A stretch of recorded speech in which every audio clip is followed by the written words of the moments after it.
স্বাগত সংবাদ দুপুরে, সাথে আছি আমি মেহেরিন তাজরিন কবির। আমি শাহনাজ চালিয়া। শুরুতে জানিয়ে দিচ্ছি সংবাদ দুপুরের শিরোনামগুলো। অনিয়মে কিশোরগঞ্জের কটিয়াদীতে ভোট স্থগিত, চন্দনাইশে গুলিবিদ্ধ পুলিশ।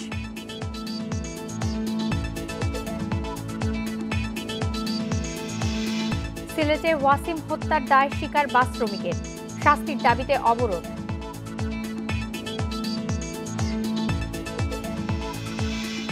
লেগুনার বেশিরভাগ চালক শিশু কিশোর, ঝুঁকি নিয়ে চলতে হচ্ছে যাত্রীদের।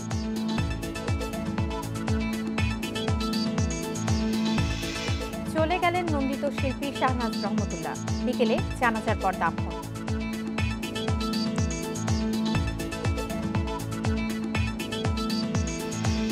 এতক্ষণ শুনছিলেন শিরোনাম, এবার জানাচ্ছি পুরো সংবাদ।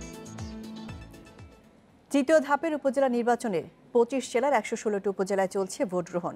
ভোট শুরুর 1 ঘন্টার মধ্যে স্থগিত করা হয়েছে কিশোরগঞ্জের কটিয়াদী উপজেলার সব কেন্দ্রের ভোট।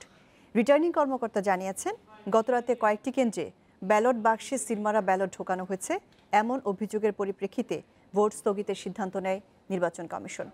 দায়িত্ব অবহেলার অভিযোগে প্রত্যাহার করা হয়েছে অতিরিক্ত পুলিশ সুপার শফিকুল ইসলাম ও কটিয়াদী থানার ওসি শামসুদ্দিনকে।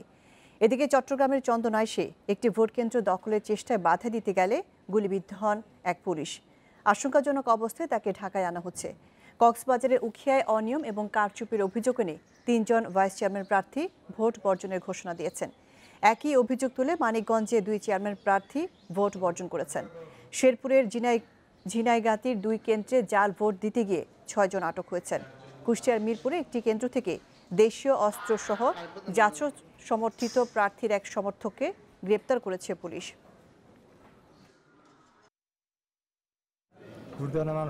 আমার ভোট আমি দিয়েছি না, আমার ভোট আমি দিয়েছি, নিজের ভোট নিজেই দিয়েছে, কোনো অসুবিধা হয় না ভোট দিতে। 2, 4, 10 জন 5 জন এভাবে ভোটার আসছে। এখন বেলা পড়লে কত কি পরিমাণ আসবে এটা তো কিছু বলতে পারছি না।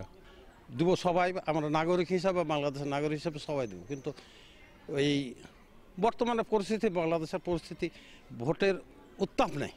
আমাদের আহত হয়েছে 2 জন, একজন হসপিটালে আছে, আরেকজন প্রাথমিকভাবে আছে, প্রাথমিক চিকিৎসা নিয়ে হসপিটালে আছে। আর আমরা আমাদের অভিযান পরিচালনা করছি, অলরেডি 3 জন আটক আছে। আমরা এসে তাদেরকে সতর্ক করে দিয়েছি, আর পরবর্তীতে পরিস্থিতি একটু খারাপ হয়ে যায় আর কি, যার কারণে আমরা ভোট 24 মিনিটের মতো বন্ধ রাখি। এখন ভোট চলছে, আপনারা দেখতে পাচ্ছেন সুষ্ঠুভাবে সবাই ভোট দিচ্ছে আর কি।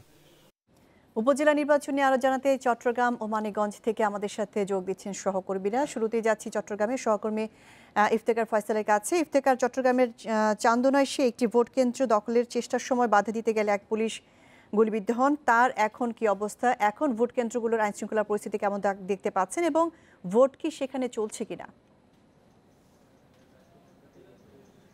যেই পুলিশ সদস্য আহত হয়েছিলেন তিনি আসলে চট্টগ্রাম মেডিকেল কলেজ হাসপাতালে চিকিৎসা নিচ্ছেন বলে আমাদেরকে এখানকার পুলিশ কর্মকর্তারা জানিয়েছেন। আর পাশাপাশি আরও একটি কেন্দ্রের খবর আমরা জানিয়েছিলাম, যেটি দখলের চেষ্টা করা হয়েছিল, কিন্তু পুলিশ সদস্যরা পরবর্তীতে সেখান থেকে তাদেরকে সরিয়ে দেয়। তবে সেখানে আমরা দেখেছি বেশ কিছু ব্যালটে সিল মারা হয়েছিল, কিন্তু ওখানকার যিনি নির্বাচন কর্মকর্তা রয়েছেন তিনি বলেছেন সেগুলো তারা আলাদা করে রেখেছেন, অর্থাৎ সেগুলো প্রত্যাহার করা হয়েছে।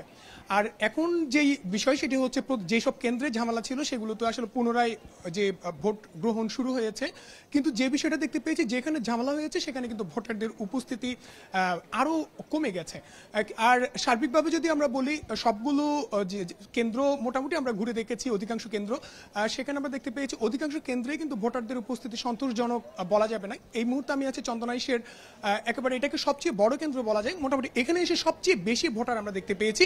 কিন্তু সেটিও যদি তুলনা করি সেক্ষেত্রে বলা যায় অন্যান্য যেই নির্বাচনগুলোতে যেই আগে আমরা যেভাবে দেখতাম মানুষের উপস্থিতি, সেই তুলনায় খুব বেশি বলা যাবে না। এই ভোট কেন্দ্রটির নাম হলো যে মকবুলিয়া ফাজিল মাদ্রাসা। এখানে প্রায় 4000-এরও বেশি ভোটার রয়েছে, যেটি হচ্ছে 4174 জন, এবং বলা হচ্ছে এরই মধ্যে প্রায় 2000-এর মতো ভোট গ্রহণ শেষ হয়েছে বলে তারা আমাদেরকে, এখানকার যিনি প্রিজাইডিং অফিসার রয়েছেন তিনি আমাদেরকে জানিয়েছেন। আর চন্দনাইশে প্রায় 1,63,000-এর মতো ভোটার রয়েছে, এবং চেয়ারম্যান পদে মূলত 2 জন প্রতিদ্বন্দ্বিতা করছেন। এর মধ্যে আওয়ামী লীগের একজন প্রার্থী যিনি নৌকা প্রতীকে নির্বাচন করছেন, একেএম নাজিম উদ্দিন, এবং আরেকজন যিনিও আওয়ামী লীগের রাজনীতির সঙ্গে যুক্ত, তিনি বিদ্রোহী প্রার্থী হিসেবে স্বতন্ত্র হিসেবে নির্বাচন করছেন, আব্দুল জব্বার চৌধুরী।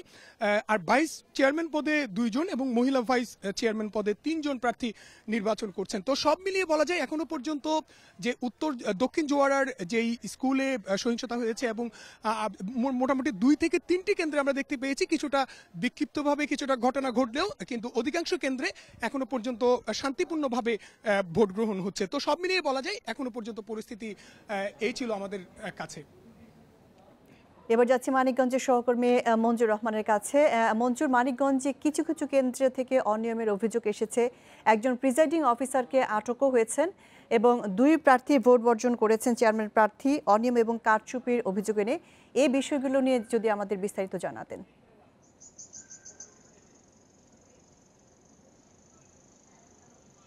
সকাল থেকে কিন্তু মানিকগঞ্জে খুবই শান্তিপূর্ণভাবে ভোট গ্রহণ অনুষ্ঠিত হচ্ছে। এর মধ্যে বেলা 11টার দিকে মানিকগঞ্জের দৌলতপুর উপজেলার সাবেক উপজেলা চেয়ারম্যান আব্দুল কাদের এবং উপজেলা আওয়ামী লীগের সাবেক সাধারণ সম্পাদক আমিনুর রহমান ওনারা বেলা 11টার দিকে ভোট বর্জন করেন। ওনারা অভিযোগ করেন যে তাদের এজেন্টদেরকে কেন্দ্র থেকে বের করে দেওয়া হয়েছে, পাশাপাশি ভোট কারচুপির অভিযোগটাও তারা তুলেছেন। এদিকে আমি মানিকগঞ্জের সিংগার উপজেলা ঘুরেছি, প্রায় প্রতিটি কেন্দ্রে আমি ঘুরেছি, সেখানে কিন্তু ভোটার উপস্থিতি একেবারেই নগণ্য বলা চলে, সেখানে ভোটার উপস্থিতি একেবারেই নেই। পাশাপাশি আমাদের মানিকগঞ্জ সদর উপজেলা, আপনি জানেন যে ইভিএম এর মাধ্যমে ভোট গ্রহণ অনুষ্ঠিত হচ্ছে, সেখানে কিন্তু সদর উপজেলার মত্ত এলাকাতে সেখানে ভোট শুরু থেকেই ইভিএম এ যান্ত্রিক ত্রুটি দেখা যায়। পরে সেনাবাহিনীর সদস্যরা এসে সেই ভোট ইভিএমটি নিয়ে যাওয়ার পরে আবার পুনরায় নতুন করে সেটিং করার পরে প্রায় 2 ঘন্টা পর সেখানে ভোট গ্রহণ আবার শুরু হয়। এরকম প্রায়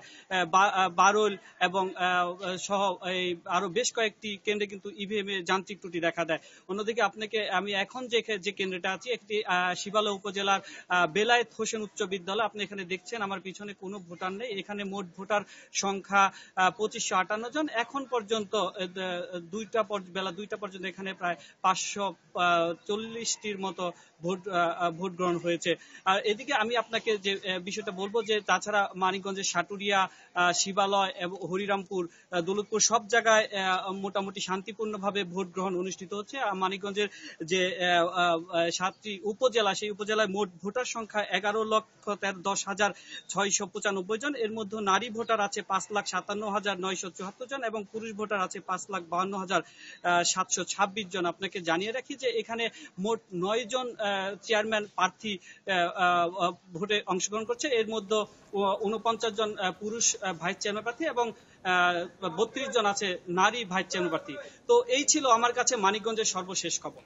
চট্টগ্রাম ও মানিকগঞ্জ থেকে 3য় ধাপের উপজেলা নির্বাচনের ভোট গ্রহণের খবরাখবর জানাচ্ছিলেন সহকর্মীরা। সিলেটে বাস থেকে ফেলে কৃষি বিশ্ববিদ্যালয়ের ছাত্র গৌরী মোহাম্মদ ওয়াসিমকে হত্যার কথা প্রাথমিক জিজ্ঞাসাবাদে স্বীকার করেছে বাস চালক জুয়েল আহমেদ ও সহকারী মাসুক মিয়া।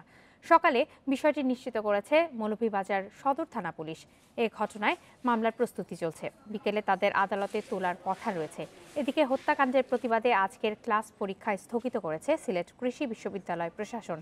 শনিবার রাতে এই সিদ্ধান্ত দেয় কর্তৃপক্ষ। বাস চালক ও সহকারীর সর্বোচ্চ শাস্তির দাবিতে দুপুরে নগরীর চৌহাট্টায় সড়ক অবরোধ করে বিক্ষোভ করেন কৃষি বিশ্ববিদ্যালয়ের শিক্ষার্থীরা। এদিকে সকাল থেকে ক্যাম্পাসে বিক্ষোভ করেছেন শিক্ষার্থীরা।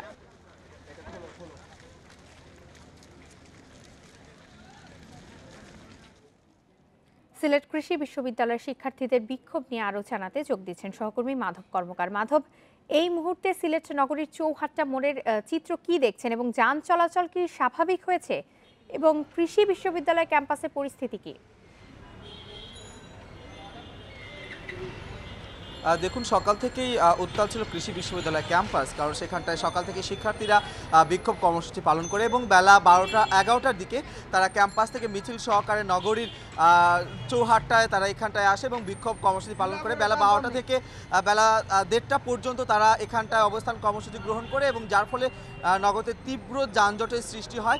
কিছুক্ষণ আগে যান চলাচল স্বাভাবিক হয়েছে এবং তারা যখন আন্দোলন চালাচ্ছিলেন তাদের সাথে যুক্ত হয়েছিল সিলেটের শাহজালাল আবার বিজ্ঞান ও প্রযুক্তি বিশ্ববিদ্যালয়ের শিক্ষার্থীবৃন্দ তাছাড়াও বেসরকারি বিশ্ববিদ্যালয়ের শিক্ষার্থীরাও একাত্মতা পোষণ করে এবং তারা এই বিক্ষোভ কর্মসূচি করে। তারা যে দাবিটি উত্থাপন করে আসলে তাদের 5টি দাবি ছিল, তার মধ্যে উল্লেখযোগ্য হচ্ছে ঘাতক ড্রাইভার এবং হেলপারের সর্বোচ্চ শাস্তি কামনা, তারপর উদার পরিবহনের রুট এবং লাইসেন্স বাতিল, অদক্ষ চালকদের হাতে যেন লাইসেন্স দেওয়া না হয় সহ আরও বেশ কয়েকটি দাবি তারা উত্থাপন করেন। এবং এই দাবিগুলো আসলে মোটামুটি তারা 1.5 ঘন্টার মধ্যে এখানে অবস্থান কর্মসূচি গ্রহণ করে। তারপর বিশ্ববিদ্যালয়ের কর্তৃপক্ষ এবং এইখানকার যারা রয়েছেন পুলিশ কর্মকর্তা তাদের সহযোগিতায় তারা আপাতত আজকের কর্মসূচি এই পর্যন্তই করেছে। এবং আরও যে সংবাদটি আপনাদের দিতে চাই সেটি হচ্ছে বেলা 2টার দিকে যিনি মারা গিয়েছেন সেই শিক্ষার্থী ওয়াসিম, তার গ্রামের বাড়ি হবিগঞ্জের নবীগঞ্জের রৌদ্রে, সেখানটায় জানাজা সম্পন্ন হওয়ার কথা রয়েছে এবং সার্বিক দিক থেকে এখন জানাজা সম্পন্ন হওয়ার সব ধরনের প্রস্তুতি চলছে। সিলেট কৃষি বিশ্ববিদ্যালয়ের শিক্ষার্থীদের বিক্ষোভ নিয়ে জানাচ্ছিলেন সহকর্মী। রাজধানীতে বেশিরভাগ হিউম্যান হলার বা লেগুনা চালাচ্ছে অপ্রাপ্তবয়স্ক শিশু কিশোর। ওস্তাদের কাছ থেকে শিখে কোনো লাইসেন্স ছাড়াই তারা বসছে চালকের আসনে। ফলে প্রাণের ঝুঁকি নিয়েই এসব যানবাহনে চলাচল করছেন যাত্রীরা।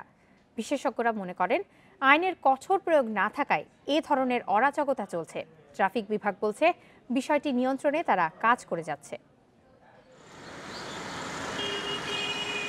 নিরাপদ সড়ক ও গণপরিবহন ব্যবস্থার দাবিতে ছাত্র আন্দোলনের মুখে গত বছর ডিএমপি কমিশনার ঢাকার প্রধান সড়কগুলোতে হিউম্যান হলার চলাচল বন্ধ ঘোষণা করেন।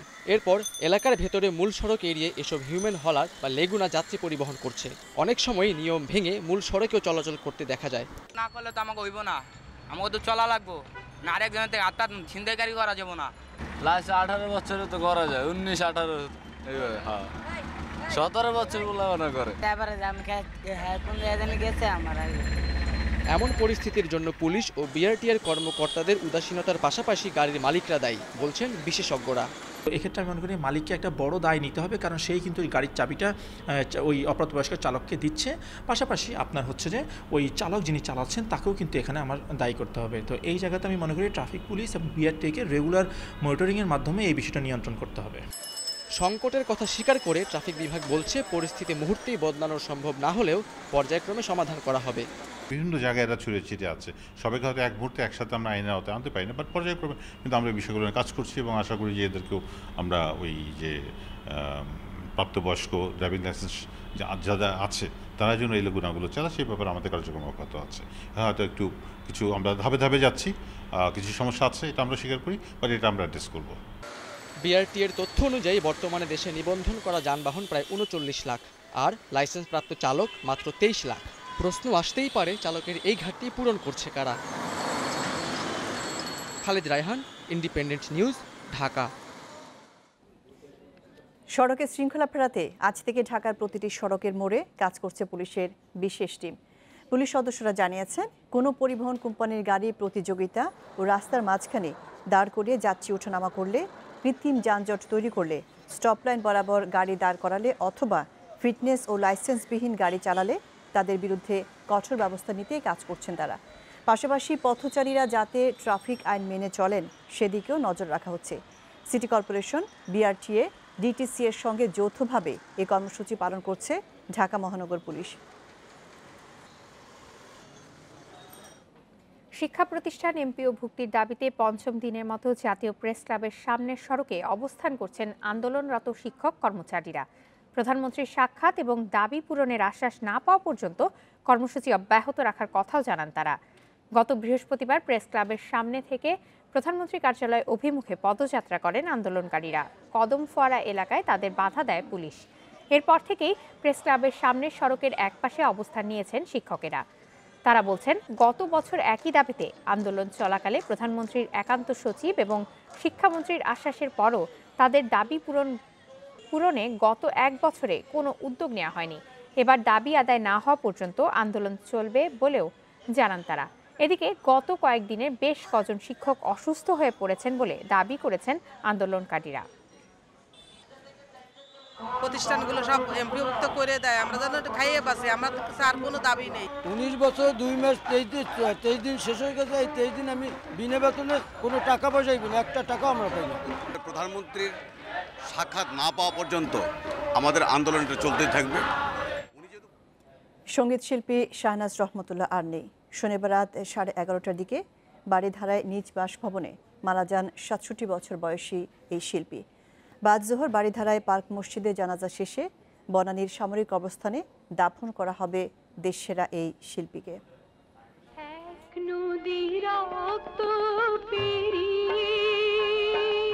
এমন অসংখ্য দেশাত্মবোধক গানে কণ্ঠ দিয়েছেন কিংবদন্তি গায়িকা শাহনাজ রহমতুল্লাহ।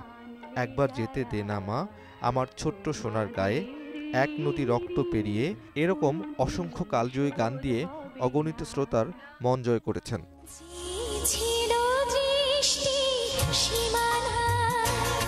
বিবিসির সেরা বাংলা গানের জরিপে 20টি গানের মধ্যে 4টি গানই শাহনাজ রহমতুল্লাহর।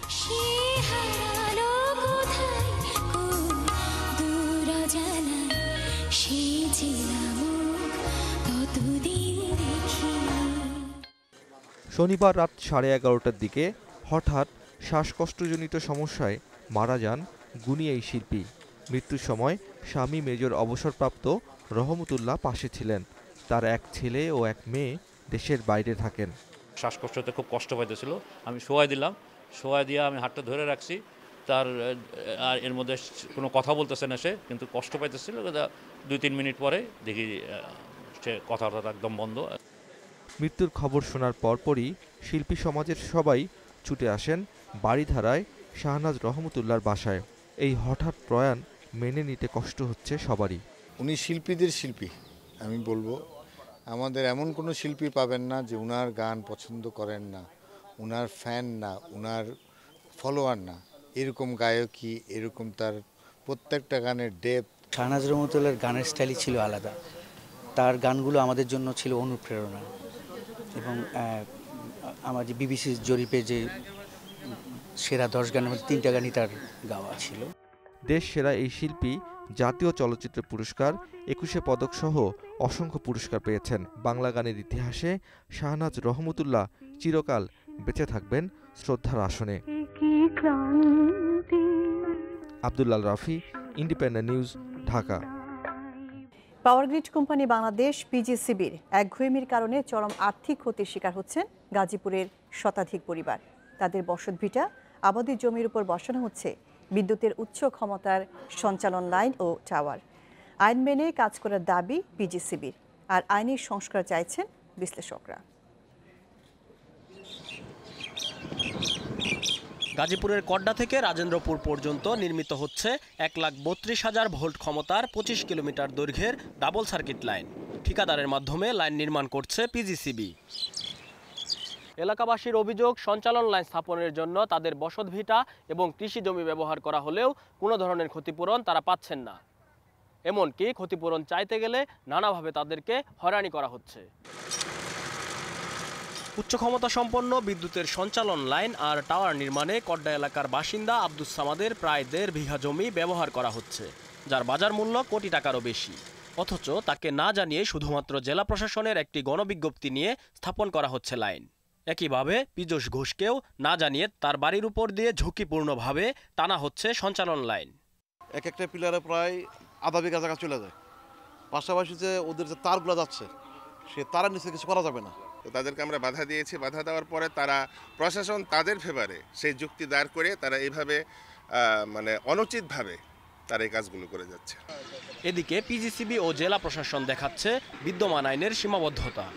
জমির পরিমাণ অনুসারে ফসলের ক্ষতিপূরণটা আমরা ওইভাবে পেমেন্ট করি। তো মূলত ফসলের ক্ষতিপূরণটা আমরা পেমেন্ট করি প্রথম ধাপটা কমপ্লিট হওয়ার পরে, যখন কাজটা আমাদের নিচের কাজটা যখন শেষ হয়ে যায়। জেলা প্রশাসক বলতে পারেন, যেহেতু গুরুত্বপূর্ণ কাজ, কোথা দিয়ে ইয়ারটি যাবে, সঞ্চালন লাইনটি যাবে, তিনি একটি বিজ্ঞাপন দিয়ে এলাকাবাসীকে জানিয়ে দিতে পারে। গাজীপুরের মতো গেল বছর পাবনার ঈশ্বরদীতে অপরিকল্পিতভাবে সঞ্চালন লাইন স্থাপন করা হয়। একই ধরনের অভিযোগ পাওয়া গেছে গোপালগঞ্জ, পটুয়াখালী, চট্টগ্রামের বাঁশখালী সহ দেশের বিভিন্ন স্থান থেকে। বিশ্লেষকরা বলছেন, 150 বছর আগের আইনকে যোগোপযোগী না করা পর্যন্ত এসব সঞ্চালন লাইন নির্মাণ বন্ধ রাখা উচিত। 1800 সালের আইন দিয়ে আজকের আধুনিক সময়ে যে সমস্ত বিষয়গুলো প্রাধান্য পাচ্ছে, সেই সমস্ত বিষয়গুলো নিয়ে যে বিরোধ নিষ্পত্তি করার হাতিয়ার হিসেবে ব্যবহার করা যায় না। জনসাধারণের অধিকার নিশ্চিত করার যেসব বিষয়গুলো এখন সামনে আসছে, তার সঙ্গে যদি সাংঘর্ষিক হয়, তাহলে সে আইন বাতিলযোগ্য। গেল 10 বছরে বিদ্যুৎ উৎপাদনে সরকারের সফলতা থাকলেও অবহেলিত ছিল সঞ্চালন ব্যবস্থার উন্নয়ন। এ অবস্থায় অনেকটা তাড়াহুড়ো করে সঞ্চালন লাইন নির্মাণের কারণে তা অপরিকল্পিত হচ্ছে মত বিশ্লেষকদের। Shariful Islam, independent news, Dhaka. আফ্রিকার দেশ মালিতে বন্দুকধারীদের হামলায় নারী ও শিশুসহ 134 গ্রামবাসী নিহত হয়েছেন। শনিবার ভোরে মোপ্তি অঞ্চলের হোগোসাগো গ্রামের ফুলানি নৃগোষ্ঠীর উপর এ হামলা চালানো হয়। হামলাকারীরা দোগন শিকারীদের ঐতিহ্যবাহী পোশাক পরা ছিল বলে জানিয়েছে স্থানীয় কর্তৃপক্ষ। বন্দুকের পাশাপাশি ধারালো বড় ছুরি দিয়ে গ্রামবাসীর উপর হামলা চালায় তারা। ডোগনদের সাথে যাযাবর ফুলানি সম্প্রদায়ের বিরোধ দীর্ঘদিনের। এ ঘটনাকে গণহত্যা বলে আখ্যা দিয়েছেন প্রতিবেশী গ্রামের মেয়র। এমন সময় এ হামলা হলো যখন দেশটিতে দীর্ঘ সময় ধরে চলা সহিংসতা নিরসনের উপায় খুঁজতে সফর করছে জাতিসংঘের নিরাপত্তা পরিষদের প্রতিনিধি দল। আজ সাকিব আল হাসানের জন্মদিন। 1987 সালে মাগুরা জেলায় জন্মগ্রহণ করেন বিশ্বসেরা এই অলরাউন্ডার। বাংলাদেশ ক্রিকেটের সুপারস্টার সাকিব আল হাসান দেশের হয়ে সামনে থেকে লড়ছেন দীর্ঘদিন ধরে। এনে দিয়েছেন অনেক জয়ের সুখস্মৃতি।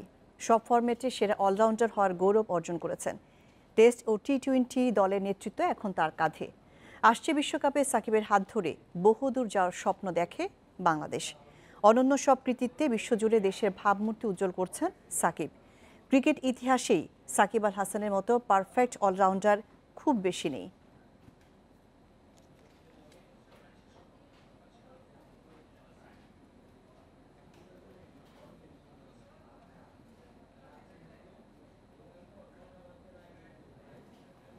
শেষ হচ্ছে সংবাদ দুপুর। তার আগে শিরোনামগুলো জানাবো আরো একবার। অনিয়মে কিশোরগঞ্জের কটিয়াদিতে ভোট স্থগিত, চন্দনা এসে গুলিবিদ্ধ পুলিশ। সিলেটে ওয়াসিম হত্যার দায় স্বীকার বাস শ্রমিকের, শাস্তির দাবিতে অবরোধ। লেগুনার বেশিরভাগ চালক শিশু কিশোর, ঝুঁকি নিয়ে চলতে হচ্ছে যাত্রীদের। চলে গেলেন নন্দিত শিল্পী শাহনাজ রহমতুল্লাহ, বিকেলে জানাজার পর দাফন। এ ছিল সংবাদ দুপুরে। আমন্ত্রণ পরের আয়োজনে।